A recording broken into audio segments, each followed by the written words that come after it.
In this video, we're going to take a look at how to create a dashboard-like dynamic comparison chart. And basically what we can do is select data to chart based on these tables to the right. And instead of having the traditional side-by-side column chart, what we have done is overlap the data and made one of them a little bit more transparent. And it just adds a little bit of an effect to our chart. Okay, so we're going to go ahead and take a look at how we can do something like this.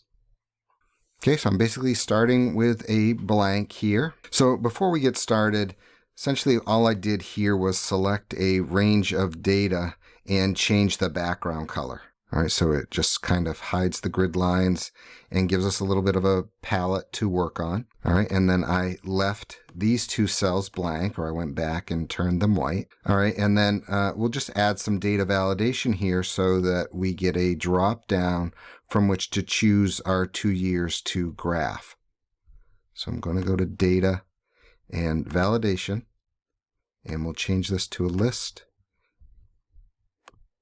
And then we'll just point, click, and drag at the years that are valid. And we'll do something similar for the comparison year.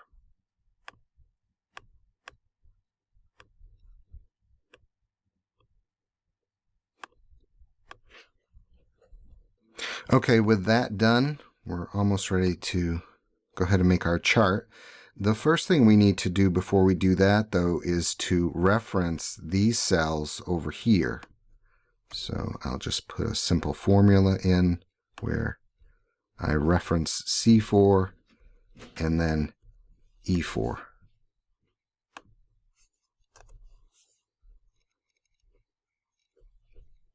Okay, next we have to populate our data to get charted. And to do that, I'm going to use index and match.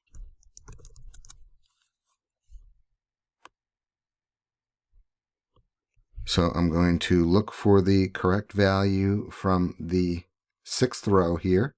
I want the first row, and I'm going to match the year. So we're going to look in N15, and we're going to go try to find it from one of our years. We'll absolute reference that, and we'll get an exact match. And actually, we'll absolute reference the N15 as well.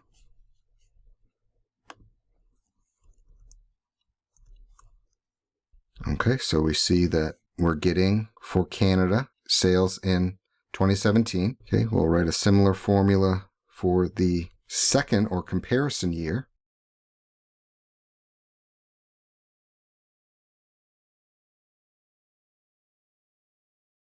Okay, and with that done, we should be able to just copy the formula down. And just a quick check to make sure we are getting the right data, and it looks like we are. So we're now ready to go ahead and make our chart. So I will first select the data and then go to the Insert menu, and we're going to insert the first chart there, so clustered column. And it starts off looking like this, and we will just edit it to look like the reference chart we started with. So I'll get rid of the title. I'll spread things out. Okay, and then we'll just start making some changes. All right, the first thing I do, I think, will be to move the legend.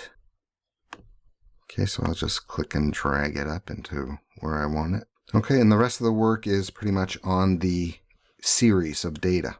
So I'll go ahead and click on one of them, and then I will format it. Okay, so the first thing I'm going to do is change this series overlap. That's the big change, and we're going to make it 100%. Okay, so we can see that it puts the red data in front, and I'll just change the gap width to maybe 150%, make the bars a bit wider, and I will add a 3D effect. Okay, and the next change we'll make is to the red bars. So I'll just click to select those, and I will change their color. And I'm going to make it gray. And I'm also going to make it transparent.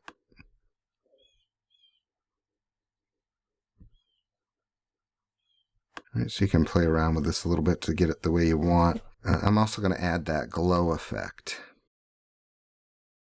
And then the only difference is I think that the main bar here, the non-transparent bar, was red in the reference sheet that we had. So I'll just change that color and we'll see how it looks.